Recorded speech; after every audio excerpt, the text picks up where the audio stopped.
பொய்யிலே பிறந்து பொய்யிலே வளர்ந்த புலவர் பெருமானே, தாமு புலவர் பெருமானே, தாமு புலவர் பெருமானே. என்ன தம்பி அண்ணே, பயங்கரமா கருத்து கண்ணாயிரமா கருத்தா போட்டு தள்ளிக்கிட்டு இருக்கு. என்ன விவரம்? எதுலன்னா இந்த எலெக்ஷன் வந்ததுதான் வந்துச்சு, எல்லாம் உருட்டுற மாதிரி நிறைய பொய்ய சொல்றாங்கண்ணே. எல்லாம் கம்ப்யூட்டர் கதையெல்லாம் இங்கதான் இழுத்து போடுவா. இழுத்து போட்டா பரவாயில்ல, ரொம்ப இழுக்கிறாங்களே நிறைய. இது கொஞ்சம் நஞ்சம் இல்லடா. என்ன வரும்? என்ன பாக்கத்தானே போற? என்ன நாள் இருக்கு, 4 பொழுது இருக்கு. பாரு எப்படி என்னென்ன நடக்குதுன்னு பாரு. சரி, அதை விட எதுவும் சமாச்சாரம் வச்சிருக்கியா? இருக்குல்ல. என்ன சமாச்சாரத்துல வந்து என்ன சமாச்சாரனே? ஃபர்ஸ்ட் இன்னைக்கு எங்க ஊருக்கு போறேன். எங்க ஊர்ல இருந்து போய் தோலை. அத எங்க ஊர்ல இருந்து எங்க ஊர்ல அங்க ஐயா வச்சு நிக்கிறாப்புல. யாருன்னு? கை கை யாருன்னு? கை கை மேல் இடத்துல இருந்தாப்புல. மேல் இடத்துல நம்ம மணி மினிஸ்டர். ஆமா, மணி முடிச்சு உள்துறை, வெளித்துறை, வெளித்துறை, படித்துறை, அவர் பலத்துறை துறையில அவர்தான் கிங்கா இருந்தவர்ல. கிங்கு அவர் வந்து என்ன தந்தாலும் அண்ணன் நிக்கிறாப்புல. பையன் ஆமா அண்ணன் நிக்கிறாப்புல. அண்ணனுக்கு ஆதரிச்சு எப்படியா இருந்தாலும் பையனுக்கு ஆதரிச்சு பேசணும்ல. பேசி ஆகணுமே, இல்ல வீட்டுல பெரிய சண்டை ஆயிடுமே, பெரிய பிரச்சனையா போயிரும். அண்ணன் போனாப்புல நேத்து வந்து ஐயா வச்சு போனால. நேத்து காரைக்குடி பக்கத்துல மித்ராவயல்னு ஊர். மித்ராவயல்ரா. மித்ராவயலா? சரி, பக்கத்துல ஊர் ஒரு 8 கிலோமீட்டர்ல இருக்கு. இங்க அப்பச்சி போனாங்க. போய் 4-5 பேர் போனாங்க. 4-5 பேர் போய் என்ன பண்ணாங்கன்னா இறங்குனாங்க. இங்க போய் மித்ராவயல்ல இறங்கி எல்லாத்தையும் நல்லா இருக்கீங்களா, எப்படி இருக்கிய, சாப்பிட்டீங்களா, டீ குடிச்சீங்களா, காபி குடிச்சீங்களா, நீங்க ஆம்பளை வீடா இல்ல பொம்பளை வீடான்னு கேட்டாங்களா? எல்லாத்தையும் கேட்டாங்க. கேட்டுட்டு எப்படி இருக்கிய, அப்பதான் பார்க்க வந்திருக்கான் அப்படின்னு சொன்னாங்க. அதுக்கு அவங்க என்ன சொன்னாங்க? மக்கள் என்ன சொன்னாங்க? மக்கள் நல்லா சொல்லிருப்பாங்களே, வாங்க குத்துறோம் ஓட்டு அப்படின்னு இருப்பாங்களே. என்ன சொன்னாங்கன்னா சாணி எடுத்து மூஞ்சில எரியாத வர. அப்படி என்னன்னே பண்ணாங்க? சொன்னாங்கன்னா மரியாதை இங்க இருந்து கிளம்பி ஓடி போயிருங்க, நான் போறேனே. கல்ல எடுத்து எரிஞ்சே விடுவான். கல்ல விட்டு எரிஞ்சு அடிச்சு வரட்ட வேண்டிய வரும். யாரை கேட்டு இங்க வந்திய அப்படின்னு சொல்லி ரொம்ப கடுமையா பேசிவிட்டாங்க. இவர் பெரிய மட்டும் மரியாதை பேசி. ஆனா இவர் பெரிய ஆளாச்சனே. ஆமாடா, அவரை போய் அப்படி எனக்கே கஷ்டமா இருக்குனே. எனக்கு ரொம்ப சங்கட்டமா போச்சு அதெல்லாம் கேட்ட உடனே. ரத்த கண்ணீர். வேற என்ன சொன்னாங்க? வேற என்ன சொன்னாங்கன்னா அவரு சொன்னாரு. அப்பச்சி என்ன சொன்னாங்கன்னா, இருங்க நான் முதல்ல பேசிடுறேன், அதுக்கப்புறம் நான் உங்களுக்கு பேசுறதுக்கு டைம் தாரேன், நீங்க பேசுங்க, நான் உங்களுக்கு பேச வேணாம்னு சொல்லல, உங்க குறையெல்லாம் சொல்லுங்க, உங்க குறையெல்லாம் நான் தீர்த்து வச்சிடுறேன். இவ்வளவு நேரம் எங்க போனீங்க, என்ன பண்ண போனீங்க அப்படின்னு கேட்டாங்க. வேற மாதிரி எல்லாம் ரொம்ப கழிவு ஊத்தி இருப்பாங்க போல. எனக்கே கேவலமா இருக்குனே. நாக்கு நான் எனக்கு சொல்றதுக்கு நாக்கு வரல. உனக்கு நாக்கு எப்ப பார்த்தாலும் நாக்கு வரும், இதுக்கு வரல உனக்கு? வரல. சரி, இருந்தா இருக்கு இருந்தாலும் சொல்லக்கூடாது தானே. அந்த சொன்னதானே நான் சொல்றேன். நானா எடுத்துக்கிட்டு சொல்றேன். சரி, நம்ம சொல்லக்கூடாதுனாலும் பாக்கலாம்ல. இல்லடா, அது போ இன்னும் பேசிட்டு சொல்லியிருக்காங்கல்ல. என்ன சொன்னாங்க சொல்லுங்க. அவங்க என்ன சொல்லியிருக்காங்கன்னா, மக்கள் என்ன சொல்லியிருக்காங்கன்னா, நீங்க பேச விடுறேன்னு சொன்னாரு இவரு. ஆனா என்ன சொன்னாருன்னா, இத்தனை வருஷமா இருந்திருக்கிய எங்க ஊர்ல இந்த ஒயின் ஷாப் மாத்தி அமைக்க சொன்னா மாத்தல. எங்க ஊர் ஆஸ்பத்திரியில மருந்து மாத்திரம் இல்ல, அடிப்படை வசதி எதுவுமே இல்ல. நாங்க ரொம்ப கஷ்டப்படுறோம், எங்களை வந்து கொஞ்சம் பாருங்க, பார்த்து பண்ணுங்கன்னு சொன்னா. ஆனா நீங்க எங்க பக்கமே திரும்பல. இன்னைக்கு மட்டும் உங்களுக்கு இந்த வழி தெரிஞ்சிருக்கு, அந்த வழி தெரிஞ்சு வந்திருக்கிய. இதுக்கு முன்னாடி எங்க போனீங்க? இந்த 5 வருஷமா, இதுக்கு முன்னாடி 25 வருஷம் நீங்க பெரிய பொறுப்புல எல்லாம் இருந்தீங்க, எங்க போனீங்க? ஏன் வாரி இங்க மரியாதையா போயிருங்க, இதுக்கு மேல எங்களை பேச வைக்காதீங்க, மரியாதை கெட்டு போயிரும் அப்படின்னு சொல்லி கல் எடுத்து நான் அடிக்க வரட்டு பார்த்துட்டேன். அண்ணே, பாதுகாப்பு அமைச்சருக்கே பாதுகாப்பு இல்லையா சொந்த ஊர்ல? எப்படி சொந்த ஊர்ல பாதுகாக்கல? மக்களை வந்து பாதுகாத்திருக்கணும். ஏன்னா அவருக்கு மேல இடத்துல இருந்தாரு. ஏகப்பட்ட நம்ம ஊர் கிராமத்தை மட்டும் இப்ப சிவகங்கை தொகுதியோ காரைக்குடியோ மட்டும் அவர் பார்க்க முடியாது. 10 ஊரையும் பார்க்கையில பார்க்கணும். ஆனா அவர் பார்க்கல, கண்டுக்கிறல. அவர் கேட்டா என்ன சொல்றாப்லன்னா, நான் வந்து இந்த தொகுதியை மட்டும் பார்க்க முடியாது, நான் வந்து இந்தியாவுக்குள்ள அவ்வளவு ஊர் இருக்கு, எல்லா இடத்தையும் நான் போய் பார்க்க வேண்டியது இருக்கு. ஆனா நான் இங்கெல்லாம் பார்க்கணும், எல்லாத்தையும் ஒரு நேர் ரோட்ல பார்த்தேன் அப்படின்னாரு. ஆனா உள்ளூரை பார்க்கல. கண்டுக்கிறல கடுப்பாயிருவாங்க நம்ம மக்கள். ஒண்ணுமே செய்யல. கேட்டா அவங்க கட்சிக்கார சொல்றாங்க, என்ன சொல்றாங்கன்னா, நாங்க இது பண்ணிருக்கோம், பள்ளிக்கூடம் திறந்துருக்கோன்றாங்க, பேங்க் ஓபன் பண்ணிருக்கோன்றா. ஓபன் பண்ணாங்க, இல்லைன்னு சொல்லல, எல்லாமே அவங்க பேர்ல ஓபன் பண்ணிட்டாங்களா? ஓபன் பண்ணாங்க, ஆனா அடிப்படை எதுவும் பண்ணல. ஆமாமா. ஏன்னா இந்தியா, அதாவது இந்தியாவுக்குள்ளேயே நம்பர் 1, தமிழ்நாட்டிலேயே நம்பர் 1 மாவட்டம் எது இருந்திருக்கணும்னா சிவகங்கை இருந்திருக்கணும். ஆனா அதுல லாஸ்ட் மாவட்டம், பின்தங்கிய மாவட்டத்துல, இவ ஆட்சியிலையும் சரி இப்பவும் சரி, பின்தங்கிய மாவட்டத்துல நம்பர் 1 இடத்துல இருக்குது சிவகங்கை மாவட்டம். நம்பர் 1 இடத்துல நல்ல வளங்களோட இருக்க வேண்டிய மாவட்டம் பின்தங்கி போறதுக்கு காரணம் இவங்களோட அரசு அப்படின்னு ஒரு கணக்கெடுப்பு இருக்கு. ஏன் அது மக்களுக்கு தெரியும்ல, அவங்களுக்கு தெரியும்ல. அவங்க வந்து ஆதங்கத்தை சொல்றாங்க, கல்ல விட்டு எரிய வராங்கன்னா அப்ப எவ்வளவு மேல ஒரு விரக்தியில இருந்திருப்பாங்க, எவ்வளவு வலி அவங்க மனசுக்குள்ள இருந்திருக்கும். இல்லைன்னா ஒரு அப்பச்சி வராரு, அவர் ஒரு நல்ல ஃபேமிலியை சேர்ந்தவங்க, ஒரு பேக்ரவுண்ட்லாம் அவங்க குடும்பம் வந்து பாரம்பரியமிக்க குடும்பம். அப்படி இருக்கையில அந்த மக்களே, உள்ளூர் மக்களே அடிச்சு நாங்க விரட்டிடுவோம், கல்ல விட்டு எரிஞ்சு அடிச்சு விரட்டுவோம், நீங்க இங்க இருந்து போயிருங்க அப்படின்னு சொல்றாங்கன்னா அவங்களுக்கு எவ்வளவு வலி வேதனை இதெல்லாம் இருக்க செய்யும். இருக்கும்ல. நமக்கே கொஞ்சம் சங்கடம் தானே. ஏன்னா அவர் வந்து இப்படி எல்லாம் பேசியிருக்கா பண்ணியிருக்கா, இப்படி பேசிட கூடாது. ஒரு பெரிய மனுஷன், ஒரு பொறுப்புல இருந்தவங்க தான் இந்த கல்லை விட்டு எரிஞ்சு விரட்டுவோம் அப்படின்னு சொன்னதை தவிர்த்திருக்கலாம். இந்த மக்கள் வந்து தவிர்த்திருக்கலாம். பண்ணிட்டா நீ வாங்க, நீங்க செய்யுங்க. அப்படி எல்லாம் இல்லைண்ணே, எல்லாருக்கும் வந்து ஒரு கஷ்டம் இருக்கும். அவங்களுக்கு என்ன கஷ்டமோ சொல்லியிருப்பாங்க. ஊரே போகணும், குடம் சரியில்லை, நீ குளுக்கோஸ் குடிக்கப்போ, நான் போய் அதை பாத்துட்டு வரேன். நீ பாத்துட்டு வரியா? நான் பாத்துட்டு வரேன், குளுக்கோஸ் குடிக்கப்போ.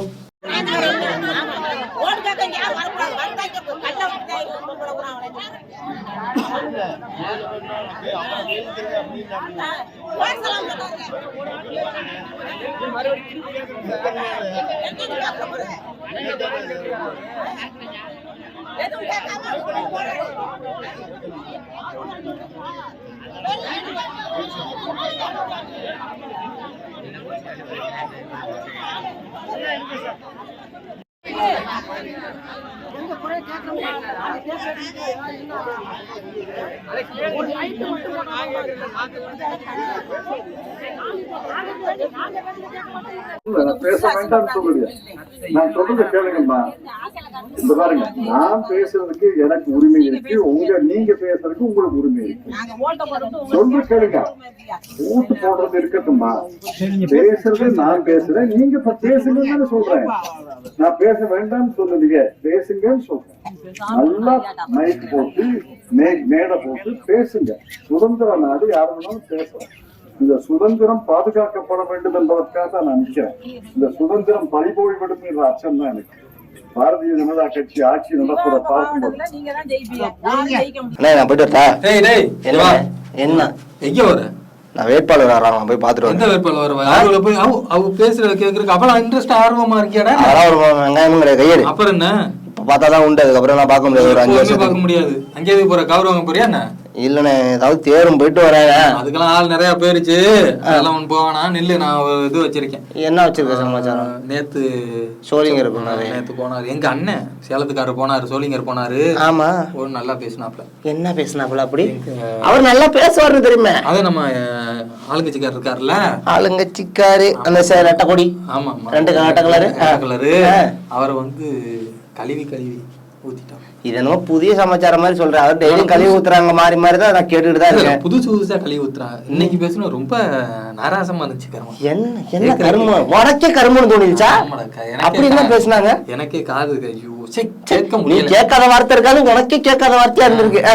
கேளு. இவ்வளவு கொடூரமா பேசிவிட்டாரு. என்ன பேசினாரு? என்ன பேசினாருன்னா, இந்த பொய்யிலே பிறந்து பொய்யிலே வளர்ந்து, இதெல்லாம் வந்து யாருன்னா நம்ம ஆளுங்கட்சிக்காரனே. ஐயோ, ஆமா, அவருக்கு தான் அந்த இது ஆஸ்கார் விருது கொடுக்கணும் அப்படின்னா நம்ம ஆளுங்கட்சிக்காரருக்கு தான் கொடுக்கணும். அம்பிட்டு ஆசையா இருந்தா இவர 4 பொய் சொல்லிட்டு வாங்கிட்டு போக சொல்லி தானே ஆஸ்கார் அவார்டு. ஐயோ, இவர் அப்படிலாம் கிடையாது. இவர் என்ன சொல்லியிருக்காருன்னா, நான் வந்து கிராமத்துல இருந்து வந்தவன், களை எடுத்திருக்கேன், வரப்பு வெட்டியிருக்கேன், வாக்கியா வெட்டி தண்ணி பாய்ச்சிருக்கேன். எங்களோட வயலுக்கு வந்தாயா, ஏதோ நடவு நட்டாயா, அங்க கொஞ்சம் விளையாடி எங்களோட பெண்களுக்கு மஞ்சள் வைத்து பண்ணியா, மாமனா மச்சானா மானம் கெட்டவனே. அப்படியே அதுவே திரிக்கப்பட்ட கதை தான். அதெல்லாம் இவர் வந்து ஒரு தமிழர்ரா, அவருக்கு இருக்க வீரமுழஞ்ச மண்ணுல பிறந்திருக்காருரா, ஒரு விவசாய குடும்பத்துல பிறந்திருக்காரு. அவர் சொல்லியிருக்காரு, நான் வந்து விவசாய குடும்பத்துல பிறந்திருக்கேன், நான் இந்த இடத்துல வந்திருக்கேன்னா அது வந்து மக்களோட நிலைமையை புரிஞ்சுக்கணும். ஆனா நீங்க அப்படி கிடையாது. இது என்ன தமிழ்நாடு உங்க அப்பா முடிச்சதா? நேத்து உங்க அப்பாரு, இன்னைக்கு நீங்க, நாளைக்கு உங்க புள்ள, அதுக்கப்புறம் உங்க பேர புள்ள. இது என்ன எழுதி கொடுத்துருக்கா? இது என்ன வாரிசு அரசியல்? அது அப்படின்னு சொல்லி கழுவி ஊத்திட்டாரு. அதான் சொல்லிருக்காங்க விடியல் ஆட்சி குடும்ப ஆட்சின்னு இருக்காங்க. அப்புறம் என்ன அதான் சொல்லிட்டாங்க அவங்கதான் குடும்ப ஆட்சின்னு. அதோட இன்னொன்னு சொன்னாரு. என்ன சொன்னாருன்னா, நீங்க வந்த 3.5 வருஷம் ஆச்சு. நீங்க வந்த 3.5 வருஷத்துல 1000 2000 1000 2000 கிடையாது, 3 லட்சம் கோடி கடல்ல தமிழ்நாட்டை தள்ளிட்டிய. எத்தனை வருஷத்துலனே? 3.5 வருஷத்துல. ஆனா எனக்கு பங்கு 1 ரூபா வரலனே. உனக்கு அப்படி வரும்? அது அவங்க வீட்டுல அவங்க பொண்டாட்டி என் பேர்ல கடை இருக்கும்ல. உன் பேர்ல எல்லாம் கடை இருக்கும். அவங்க அங்க நீ தான் கட்டணும் அந்த கடல்ல. நான் என்ன இதுக்கு கட்டுறேன்? அதெல்லாம் கட்டி எனக்கு தெரியாம எனக்கு கமிஷன் வந்தாதான் நான் கட்டுவேன். நான் அக்கௌண்ட் எல்லாம் போட மாட்டேன். நான் அக்கௌண்ட் எல்லாம் போட்டு வைக்க மாட்டேன். உனக்கு தெரியாம எப்படி எடுக்கணுமோ எடுத்துருவாங்க. ஏன்டா 3 லட்சம் கோடியை வந்து திருட தெரிஞ்சவனுக்கு அவங்களுக்கு 1 ரூபாய் திருட தெரியாதா? நீ ஒரு பருக்கை திங்கிறேன்னா அந்த பருக்கையில உள்ள 1 ரூபாய் எடுத்துருவாங்க அவங்க. கொஞ்சம் உஷாராவே எப்பவுமே இருந்துக்க, அதான் வேணும். ஏன்னா வந்து இதெல்லாம் கொள்ளை அடிக்கிற கூட்டம் எல்லாமே. டோட்டலாவே சொல்றேன், யாரும் நான் உங்களை எல்லாம் சொல்லலப்பா, மொத்தமா சொல்றேன். சரி, அதுக்கப்புறம் என்ன பண்ணான்னா, அதுக்கப்புறம் என்ன சொல்லியிருக்காருன்னா, நீங்க போற வர இடத்துல எல்லாம் என்ன வந்து அசிங்கமா பேசுறியா? நீ ஒரு குட்டி மினிஸ்டர் இருக்காருல்ல, குட்டி மினிஸ்டருக்கு என்ன அதாவது ஒரு பொறுப்புங்கிறதே கிடையாது, விளையாட்டு பிள்ளையாவே இருக்கு. அதானே விளையாட்டுத்துறை. அதே அதுக்காக தான் அப்படி கொடுத்தது. விளையாட்டு பிள்ளையாவே இருந்துட்டு பேசுறியா? அதெல்லாம் அப்படிலாம் பேசக்கூடாது. நான் ஆட்சியில இருக்கும்போது, அதாவது நம்ம எடப்பாடி சேலத்துக்காரர் இருக்காருல்ல, அவர் ஆட்சியில இருக்கும்போது நினைத்திருந்தால் உங்க குடும்பத்தை உள்ளதுக்கி வச்சிருப்பேன். எவ்வளவு வழக்கு வேணாலும் போட்டு உள்ளதுக்கு நேரம் கம்பியனை வச்சிருப்பேன். ஆனா அது என்னோட எண்ணம் கிடையாது. என்னுடைய எண்ணம்லாம் மக்களுக்கு தொண்டாட்டம். நான் எளிய குடும்பத்துல இருந்து வந்தவன். எளிய மக்களுக்கு, பாமர மக்களுக்கு நான் பணி செய்யறதுக்காகத்தான் வந்திருக்கேன். உங்களை மாதிரி நான் பொய்யா சொல்லி எதுவும் வரல. நீங்க இதுவரை கொடுத்த வாக்குறுதி, அதாவது இதுக்கு முன்னாடி நடந்த எலெக்ஷன்ல எல்லாம் எப்படி ஓட்டு கேட்டாங்கன்னா அவ்வளவும் வந்து பொய்யான வாக்குறுதி. அதை பண்ணிடுவோம், இதை பண்ணிடுவோம், ஆணைய குதிரை ஆக்கிரும், குதிரையை புல்லாக்கிரும், பூண்டை இதாக்கிரும், அது இதுன்னு சொல்லி கொடுத்துருக்கோம். எல்லாத்தையும் ஆக்கிருவோம், அதை ஆக்கிரும், இதை ஆக்கிரும் சொன்னீங்க. ஆனா நீங்க ஜெயிச்சுட்டு 1% கூட, ஒரு 10% கூட நீங்க பண்ணல. 10% கூட மக்களுக்கு நல்ல உதவிகளை, நல்ல திட்டங்களை நீங்க இதுவரை செஞ்சது கிடையாது. அதுல ஒண்ணு செஞ்சீங்கன்னா அதுல உங்களுக்கு ஆதாயம் இருந்தால் மட்டுமே அதை நீங்க செயல்படுத்தி இருக்கியா அப்படின்னு சொல்லி அசிங்கமா ரொம்ப கழுவி ஊத்திட்டாப்ல. இதெல்லாம் நல்ல மனுஷனா இருந்தா இல்லை வேற மாதிரிலாம் இருந்தா கிராமத்து ஆளுகள்லாம் இருந்தான்னு வச்சுக்கவே, அவங்களுக்குலாம் மான இன்னும் சூடு சொன்னேன் நிறைய இருக்கும். அந்த மாதிரிலாம் இருக்கவங்களா இருந்தா, அதாவது சோத்துல சால்ட் உப்பு போட்டு சாப்பிட்றவங்களா இருந்தா, கல் உப்பு போட்டு சாப்பிட்டா அவங்க என்ன உப்பு வேணாலும், அயோடின் கலந்துருச்சுன்னா அப்போ நிறைய ப்ரெஷர், லோ ப்ரெஷர், அட்டாக் அதெல்லாம் வருது. அதெல்லாம் சாப்பிடாதீங்க. உண்மையான ஒரிஜினல் உப்பை சாப்பிடுங்க. நான் தூத்துக்குடி மல்லிகைப்பூ உப்பா, சரியா? அதுக்குன்னு தூத்துக்குடி போயிடாத, அதை நான் அப்புறம் சொல்றேன், சரியா? அதுவரை என்ன நடந்துன்னு போய் நம்ம பாத்துட்டு வருவோமா? பாப்போம். ஆனா மக்களை ஏமாற்றி ஆட்சிக்கு வந்து 3 ஆண்டு காலத்துல மக்களுக்கு என்ன செஞ்சீங்க? ஏதாவது செஞ்சிருக்காங்களா? 3 லட்சம் கடன் வாங்கினதான் மிச்சம். 3 லட்சம் கோடி கடனை வாங்கிட்டு போயிட்டார். கொஞ்சம் லஞ்சம் இல்லைங்க, 3 லட்சம் கோடி கடன். இதெல்லாம் உங்கு தலையில தான் விடியும். எந்த தலை, உங்கு தலை, எல்லா தலையிலும் விடியும். சிந்திச்சு பாருங்க என்ன சொல்றார் எடப்பாடி பழனிசாமி. திமுக கொண்டு வந்த திட்டத்தை குறை சொல்றாங்க. நீ கொண்டாந்து குறை சொல்ல முடியும்? திட்டத்தையே கொண்டாந்து எப்படி குறை சொல்ல முடியும்? அண்ணே சொல்லு தம்பி. ஒரு வாரமா இந்த கல்லு கதையும் பல்லு கதையும் கேட்டு எனக்கு கடுப்பா இருக்குண்ணே. ஆமாடா. இந்த தீவுன்னு இப்ப கொஞ்சம் எல்லாம் நல்லா பேமஸா பேசிட்டு இருக்காங்களே, அந்த என்ன தீவு அது? கச்சத்தீவுடா. அந்த கஞ்சா தீவு, கச்சத்தீவு. அது ஒரு உயிர், அது ஒரு நம்மளோட ஜீவ எதிரா. அதானே, அதை யார் விட்டு கொடுத்தான்னு தெரியல. நம்ம பெரியவர் இருக்காருல்ல, ஆளுங்கட்சிக்காரு. ஆமா, அவர் என்னன்னா எடப்பாடி குடிமை என் கையில தான் இருக்கு, மோடி தான் வந்து என் கச்சத்தீவை கொடுத்தாரு அப்படி எல்லாம் சொல்லிக்கிட்டு இருக்காரு. சரி, வந்து நம்ம அண்ணன் ஏதாவது பண்ணி பஞ்சாபர் தானே இவ்வளவு கேட்டா. இந்த வாரம் அண்ணனை பத்தி அப்ப சொல்றேன். மோடி ஐயா வந்து ஆட்சிக்கு வந்து 10 வருஷம் தான் ஆகுது. ஏன்னா இது கொடுத்தது வந்து 1974. சரி, அந்த வாரம் சொல்றேன். அப்ப எப்படி இவர் வந்து நம்ம தமிழ்நாட்டுக்கு சம்பந்தமான இந்தியாவுக்குள்ள இருக்கு, தமிழ்நாட்டுக்கு நமக்கு தான் அந்த கச்சத்தீவு வந்து உரிமை அதிகமா. அது எப்படி மோடி ஐயா வந்து இப்ப அங்கே குஜராத்ல இருக்கும்போது வந்து கொடுத்துட்டாரா? அடிப்படை அறிவு இருந்தா பேசலாம், சரி விடு, இல்லைன்னு நமக்கே தெரியும், அது வேற விஷயம் இருக்கட்டும். இப்ப நம்ம அண்ணாமலை என்ன பேசியிருக்காப்ல நேத்து பத்திரிகையால கூப்பிட்டு, கிட்டத்தட்ட 5 மணி நேரம்டா. ஆமா, அவர் போலீஸ்கார் இல்லடா, அவர் கிழிச்சிருவாரு. ஆமா ஆமா, அவர் என்ன எனர்ஜி ஸ்டெமினா என்ன சாப்பிடுறாருன்னு தெரியல, எனர்ஜி லாஸே ஆக மாட்டேங்குது. மனுஷன் பிடிச்சிருக்காப்ல, எக்ஸசைஸ் எல்லாம் போவாரு, எக்ஸசைஸ் எல்லாம் போவாரு. அப்ப என்ன பண்ணிட்டாருன்னா பிரஸ் மீட்ல உட்கார்ந்துருக்காங்க. சரி, அப்ப டேட்டா இருக்குல்ல, டேட்டா. ஆமா, அவர்கிட்ட வந்து பேட்டா செருப்பு இல்லாம கூட இருப்பாரு, ஆனா கையில டேட்டா இல்லாம இருக்க மாட்டாரு. டேட்டாவை கையில வச்சிருக்காருடா. அப்ப சொன்னாரு, என்ன சொன்னாருன்னா, அப்ப 2 பேரும் கூட்டணி இருந்தா காங்கிரஸ் இருக்குல்ல, 1974 காங்கிரஸும் இந்த கருப்பு சிவப்பு கொடி இருக்கால, இப்ப பெருமையா நான் வந்து கலைஞர் அப்படி இப்படின்னு சொல்றாங்கல்ல, கருணாநிதி, அவர் வந்து 2 பேரும் கூட்டி சேர்ந்துக்கேன் 1974 வித்துட்டாங்க. இல்ல கொழும்பு இலங்கைக்கு வித்தாச்சு. வித்து அன்னைக்கே பட்டா போட்டாச்சு, பட்டா போட்டு பாவ பிரிவினையா பண்ணியாச்சு. ஆமா, 74 இந்த மாதிரி வேலையெல்லாம் 74 பண்ணியாச்சு. 74 பண்ணி பங்கு போட்டாச்சு. 74 பங்கு போட்டாச்சு. இப்ப எங்க வந்து மோடி வருது, ஐயா வந்து தாடிக்காரரை வந்து தாடிக்காரதான் வித்தாங்கிறது எவ்வளவு அப்பட்டமான ஒரு வாய் கூச முடியாத ஒரு பொய் இல்லையா? நமக்கே தெரிய வேணாமா? நம்ம பேசணுமே, அது வந்து உண்மை தன்மை இருக்கா, நம்ம பேசலாமா? அவர் வந்து குஜராத்ல இதுக்கு முன்னாடி இருந்தார், ரைட்டு. அதுக்கு முன்னாடி எத்தனை வருஷம் இருந்தாருலாம் கிடையாது, குஜராத்ல இருந்தாரு. 74 அவர் எங்க இருந்தாலும் அவருக்கே தெரியாது. ஆனா 1974 வித்தாத போய் மோடி தான் வித்தாரு அப்படின்னு சொல்லி எவ்வளவு பெரிய அசிங்கமா இருக்கு. எனக்கு கேவலமா இருக்கு. எனக்கு நினைக்கும் போது அசிங்கமா இருக்கு. அண்ணாமலை 5 மணி நேரம் பேசியிருக்காரு. ஆமா, இன்னும் நல்லா கிண்டி இருப்பாரு. அவர் நிறைய கிண்டினாரு. அப்புறம் பக்கத்துல இருந்த வானதி அக்கா இருக்காள், அவ பிரச்சாரம் எங்கேயும் போயிருப்பா பாவம். 5 மணி நேரம்னு சும்மா இருக்க முடியுமாடா? அக்கா ஒரே டயர்ட் ஆயிட்டாவில, என்னடா ஓடுக்கிட்டு பெரிய அலை கொடுப்பா இருக்கனோட உட்காந்தாவே எப்ப பார்த்தாலும் ஏதாவது சொல்லிக்கிட்டு இருக்கா, நமக்கு ரொம்ப இதா இருக்கு அப்படின்னு. தேர்தல் டைம் அக்கா 4 இடத்துக்கு போயிருக்கோம், சுத்தி இருக்கோம், பிரச்சாரம் பண்ணிருக்கோம், எப்படி வேலையா இருந்திருக்கும். ஆமாடாப்பா, அவ தூங்குறது இல்லையா? காலைல 5 மணிக்கெல்லாம் எந்திரிச்சு வந்துடுறா, இதுக்கு பிரச்சாரம் பண்ற மக்களை பார்க்கணும்னு. அவங்க எல்லாம் வந்து களத்துல இறங்கி வேலை பார்க்கணும்னு ஒரு பிளான்ல இருக்கா. அதனால அவங்க எல்லாம் வந்தா செய்வா, நல்லா செய்வா. அண்ணா எப்படி பேசினாரு நான் போய் பாக்குறேன், வா போய் பாப்போம். ஆனால் இன்னைக்கு பாரதிய ஜனதா கட்சி நாங்கள் கேட்கக்கூடிய கேள்விகள் ஒன்று. முதல் கேள்வி, அதாவது காங்கிரசும் திராவிட முன்னேற்ற கழகமும் 1974 கச்சத்தீவை திட்டமிட்டு சதி செய்துதான் இலங்கைக்கு கொடுத்திருக்கின்றார்கள். இதில் திராவிட முன்னேற்ற கழகத்தினுடைய முழு பங்களிப்பு இருக்கு. இன்னைக்கு வெளியுறவுத்துறை அமைச்சர் திரு ஜெய்சங்கர் அவர்கள் சொன்னது போல 21 முறை தமிழகத்தினுடைய முதலமைச்சர் நாடகத்திற்காக கடிதம் எழுதுறாங்க, கச்சத்தீவை மீட்டு தாருங்கள், கச்சத்தீவை மீட்டு தாருங்கள் என்று. அன்னைக்கு தமிழகத்தினுடைய முதலமைச்சர் கலைஞர் கருணாநிதி அவர்கள் கச்சத்தீவு கொடுப்பதற்கு சம்பந்தம் இல்லை என்று சொல்லி இருந்தால் கச்சத்தீவு மத்திய அரசு கொடுப்பதற்கு வாய்ப்பே இல்லை, கொடுத்திருக்க மாட்டாங்க. ஆனால் அவருக்கு பொலிட்டிக்கல் கம்பல்ஷன், பொலிட்டிக்கல் காரணம், அதற்காக சம்மதம் கொடுத்து விட்டு 21 முறை வெளியுறவுத்துறை அமைச்சர் திரு ஜெய்சங்கர் அவர்களுக்கு கடிதம் எழுதியிருக்கின்றார்கள். இது எங்களுடைய முதல் கேள்வி. அப்பனா உங்களுடைய பங்களிப்புல இருந்திருக்கு. தம்பி, நம்ம அண்ணன் இருக்காருல்ல, எந்த அண்ணன்? மைக் செட் காரனே, மைக் செட். ஆமா, அவரு ஃபாரின் ரிட்டர்ன் அண்ணே அப்படின்னு சொல்லி இருக்காரு. போனேன் எங்கன்னா முட்டா பையன் தான் சொன்னேன். அவர் சொல்லி இருக்காரு, அவர் தமிழ் இனம் வாழ்க அப்படின்னு கத்திருக்காரு. அவர் எப்படி அடுத்த நாட்டுக்கு போக மாட்டேன்னு சத்தியம் பண்ணிருக்காருன்னு. அவர் வேற இலங்கைக்கெல்லாம் போயிட்டு வந்திருக்காரு. அதுக்கு முன்னாடி அவர் வந்து என்ன சொல்லியிருக்காருன்னா, என்னை பார்த்து உலக நாடுகளே பயப்படுது அப்படின்னு சொல்லியிருக்காரா.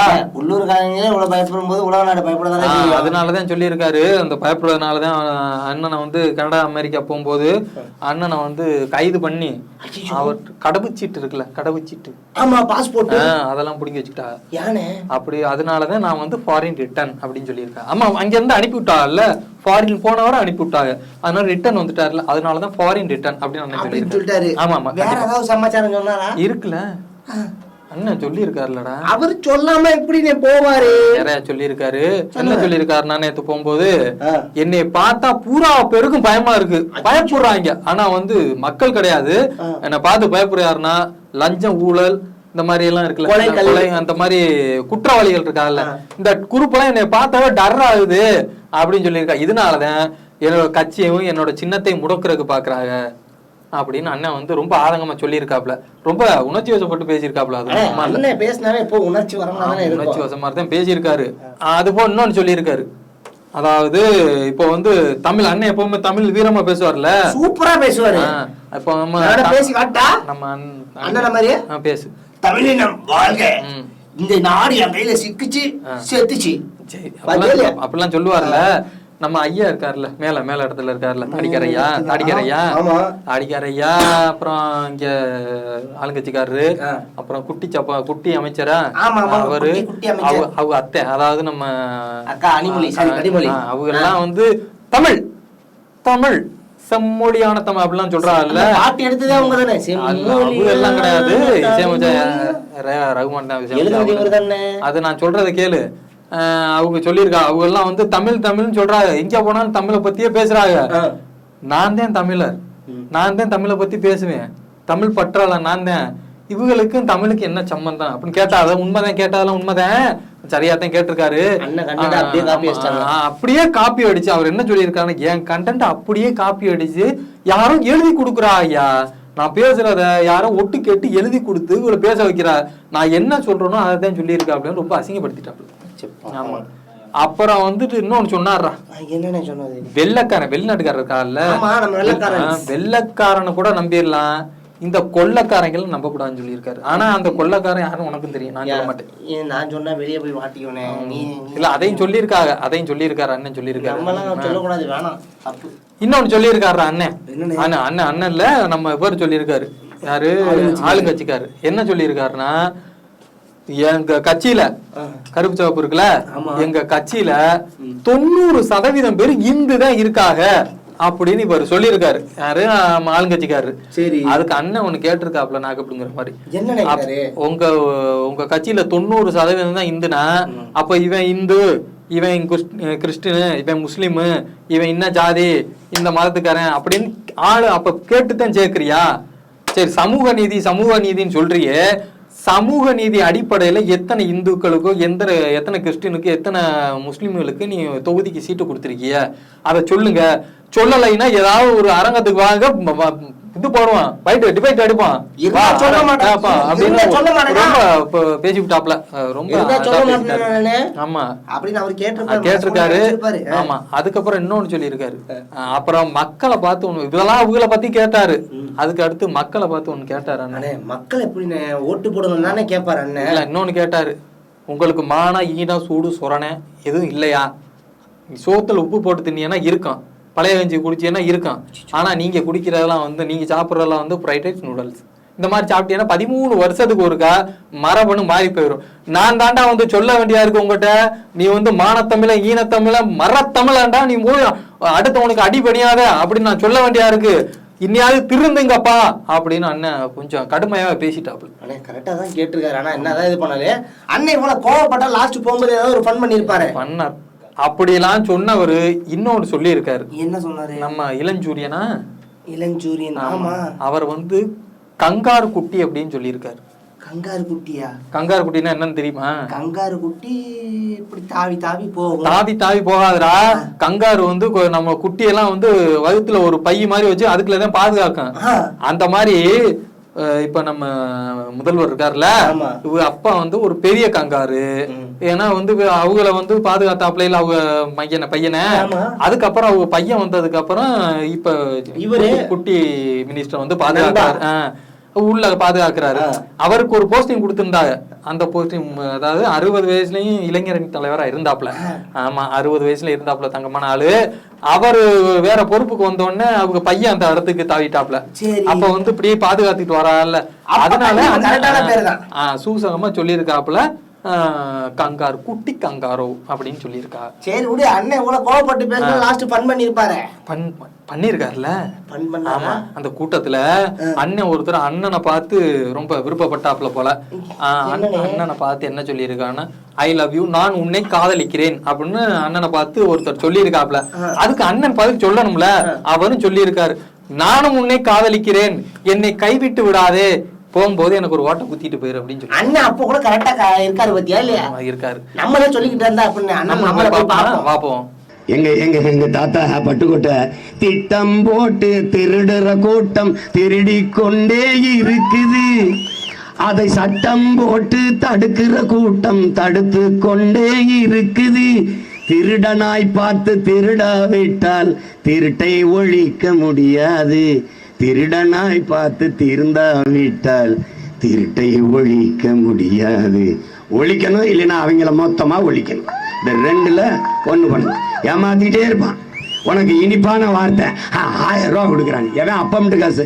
உங்க அப்பம்ட்டு காசு, உன் காசு. அதுல என்ன சாதனை வேண்டி கிடக்கு? 9 லட்சம் கோடி கடன். கடனுக்கு பொறுப்பு யாரு? இங்க கூடி நிக்கிற எல்லாரும் கடங்கார பயிலுங்க. நீங்க ஒரு கடங்காரன், அம்மா ஒரு கடங்காரி, நான் ஒரு கடங்காரன், எங்க ஆத்தா ஒரு கடங்காரி. ஒவ்வொருத்த மேலும் 1,70,000 கடன் இருக்கு. ஏ தம்பி சொல்லுனே, இப்ப இந்த கச்சத்தீவு பிரச்சனை இருக்குல்ல, ஆனா அது 2 நாளா ஆரம்பிச்சு டாக்டர் நியூஸ் மாதிரி போயிட்டு இருக்கனே. அது பயங்கரமா போயிட்டு இருக்குடா. அது ஒரு பயங்கரமா போயிட்டு இருக்கு. ரத்த கொதிப்பு மாதிரி வைரலா இருக்கு மாமா. அது அவரு நேரு பீரியடுக்கு மகர் கால ராஜ்யமா அவங்களும் அவங்க ஆட்சி காலத்துலதான் அது வந்ததே. அப்போ ஒரு பொருட்டாவே அந்த ஆட்சியில இருந்தவும் மதிக்கல. ஆனா இங்க வந்து இதுக்கெல்லாம் கையெழுத்து போட்டது வந்து நம்ம சரி சாரி இப்ப இல்ல ஃபர்ஸ்ட் இத விட்டுமே போயிட்டு இருக்கு. இப்ப ஓகே அம்பையார் காலத்திலே ஓகே தம்பி போலாமா? நடந்த பிரச்சனை இப்ப அது பெருசா போயிட்டு தம்பி அண்ணே, இப்ப இந்த இந்திரா காந்தி அம்மா இருக்கா மேல இருந்தா இல்ல, அவங்க காலத்துல ஒரு பெரிய பிரச்சனை ஒண்ணு ஓடிச்சு. என்ன பிரச்சனைன்னா அவங்க இருக்க காலத்துல இந்த இது கச்சத்தீவு தான். அச்சோ அண்ணே, கச்சத்தீவு தானே ஒரு வாரமா டாப் 10 நியூஸ் மாதிரி போகுது. ரத்த கதி போல வைரலா போயிட்டு இருக்குது. அது பயங்கரமா போயிட்டு இருக்கு. சரி, அது ஒரு பக்கம் இருக்கட்டும். அது தேர்தல் வந்தாலும் வந்து போதும். அதோட அது பயங்கரமா போகுது. என்னத்த சொல்றது, எனக்கே அது சொல்ல முடியல. இப்ப நம்ம அக்கா இருக்கால, இவங்க நம்ம மணி மினிஸ்டர், இப்ப அண்ணே அவங்க டெல்லியில இருக்காங்கண்ணே. அவங்க டெல்லியில இருந்து விமானத்துல பறந்து வந்துட்டாங்க. எங்க வந்திருக்காங்க? சென்னை வந்துட்டாங்க. யாராவது சொன்னாங்களா? ஆமா சொல்லியிருக்காங்கல்ல.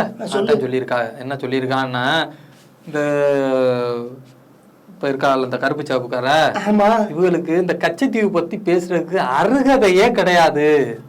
ஏன்னா இவங்க அப்பா இருந்தே அதை கையெழுத்து போட்டு வித்தது அப்படின்னு சொல்லிட்டா. அந்த அருகதையே கிடையாட்டா. இதுக்கு மேல என்ன இருக்கு?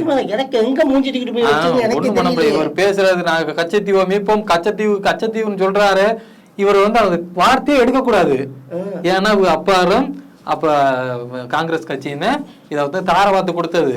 அப்ப இதை பொருட்டாவே நினைக்கல, யாரும் இதை பொருட்டாவே இது பண்ணல. இப்ப வந்து ஒரு வந்து கத்துறதுல வேலை கிடையாது. அது போக இதுல சுப்ரீம் கோர்ட்ல இத பத்தி கேஸே கிடையாது. ஆனா 2 கேஸ் இருக்கு. என்ன சொல்றேன்? யாரு மேல இருக்கு? இந்த கச்சத்தீவு பிரச்சனை தான். ஆமா இருக்கு. அது அவருக்கு தெரியும். என்னன்னா தெரியும் அவருக்கு தெரியாது. அக்கா சொல்றா அல்ல, அவங்கதான் வந்து பினான்ஸ் மினிஸ்டரா, நிதியமைச்சர், அவங்களுக்கு நிறைய விஷயம் தெரிஞ்சிருக்கு. சொல்லியிருக்கா. ரொம்ப கடுமையா தான் பேசியிருக்கா. ரொம்ப கடுமையா பேசினாலும் இன்னொன்னு சொல்லியிருக்கா. என்ன பேசியிருக்கான்னா, அதுக்கப்புறம் என்ன சொல்லியிருக்கான்னா, நம்ம பத்திரிகையாளரா இருக்காங்கல்ல, அவங்க கேட்டிருக்காங்க இந்த தேர்தல் பத்திரம் அப்படின்னு வாய் எடுத்தோடனே சொல்லிட்டா. தேர்தல் பத்திரம்னு ஓகே, இந்த கட்சிக்காரர்களும் 90% வாங்கியிருக்காங்க. யாருகிட்டனே? தேர்தல் பத்திரத்துல 90% வாங்கியிருக்கா. அதுக்கு டேட்டா எங்கிட்ட இருக்கு. ஏன்னா டேட்டாவோட மலர் கட்சிக்காரங்க ஃபுல்லா டேட்டால இறங்கிட்டாங்க. பாத்தாரு அவகிட்ட பார்த்து இளம்பரமா பேசி பழகணும்டா. அவங்க வந்து டேட்டா வச்சிருக்கான் அப்படின்னு சொல்லிவிட்டா அக்கா. சரி, அந்த டேட்டாவை நம்ம பாப்போமா? சரி வா. என்னங்க கச்சத்தீவு எப்போ 74 நடந்துச்சு, ஏங்க இப்ப அதை பத்தி பேசுறீங்கன்னு கேட்கலாம். ஆனா அப்போல இருந்து சராசரி 50 வருஷத்துக்கு ஒரு உண்மைக்கு புறம்பான பிரச்சாரம் நடந்துட்டு இருக்கு. எங்களுக்கு தெரியாம கொடுத்துட்டாங்க, யாரோ கொடுத்துட்டாங்க, எப்படி கொடுத்தாங்க என்னன்னு எங்களுக்கு தெரியாது, இப்ப யாரும் அதை மீட்டு, இந்த மாதிரி ஒரு பொறுப்பு இல்லாத பேச்சு நிறைய மக்களிடையே. அதுல மீனவர்களோட இந்த கச்சத்தீவுக்கு சம்பந்தம் இல்லை. இன்னைக்கு யாரோ ஒரு பெரிய மூத்த தலைவர் கமெண்ட் போட்டிருக்காரு. சம்பந்தம் இல்லைன்னு சொன்னீங்கன்னா பின் ஏன் அதை பத்தி 74 அவ்வளவு சர்ச்சை ஆச்சு? அந்த ஏரியால மீனவர்களுக்கும் சம்பந்தம் இருக்கு. மீனவர்களுடைய குடும்பங்களும் அந்த தொழுகைக்காக அந்த அந்தோனியார் சர்ச்சுக்கு போறவங்களும் போயிட்டு தான் இருக்காங்க. அதனால அந்த விஷயத்துல அது நம்மளுடைய எக்கனாமிக் ஜோன்ல வருது. இத்தனையும் இருக்கும்போது இன்னைக்கு அதை பத்தி நீங்க பேசாதீங்கன்னு சொல்றதுக்கான ஒரு தைரியத்தோட முன்னு வரவங்களை நான் கேட்கிறேன். அந்த 2 பேரும் அப்பவும் கூட்டணி, இப்பவும் கூட்டணி. அப்ப ஒரு விஷயம் பண்ணிட்டீங்க, இப்ப அதை பத்தி கேட்டா உங்களுக்கு கஷ்டமா இருக்கு. அப்ப ஒரு விதத்துல பண்ணதை மறுத்துக்கிட்டு நீங்க இப்ப வரைக்கும் என்னெல்லாமோ சொல்லிட்டு இருக்கீங்க. கச்சத்தீவை பத்தி எங்களுக்கு ஒண்ணும் தெரியாது, நாங்க ஒண்ணும் பண்ணல, நீங்க மீட்டு கொடுங்க, நீங்க எடுத்து கொடுங்க. பொய் பிரச்சாரம். நான் அதனாலதான் மரியாதையா உண்மைக்கு புறம்பானங்கிறேன். என்ன மன்னிச்சிருங்க, பொய் பிரச்சாரம் அது. காங்கிரஸ் ஒரு நேஷனல் பார்ட்டியா இருந்துகிட்டு அந்த விஷயத்தை நான் இப்போ சொல்ல விரும்புறேன். இந்த கேள்விக்கு பதிலாக நான் இதையும் சொல்ல விரும்புறேன். ஒரு தேசிய கட்சி 67க்கு அப்புறம் தமிழ்நாட்டில் இன்னும் திரும்பி வர முடியாத நிலைமை. இங்க ஸ்டேட் பார்ட்டியோட தோழமையோடயோ இல்ல அவங்களோட ஒரு கிரச்சஸ் வச்சுக்கிட்டு தான் நீங்க பழைக்கிறீங்க. உங்க ஓட்டு ப்ராபபிலி 4%க்கோ 5%க்கோ குறைஞ்சிருச்சு. ஒரு தேசிய கட்சி இங்க இருந்து அது விளக்கம் கொடுங்க, ஏன் கொடுத்தீங்க? நாங்க கொடுக்கல அப்படிங்கிறீங்க. அக்ஸாய் சின் அந்த ஏரியா லாஸ் ஆனது காங்கிரஸ் கட்சியோட டைம்ல. அதை பத்தி பேச சொல்லுங்க.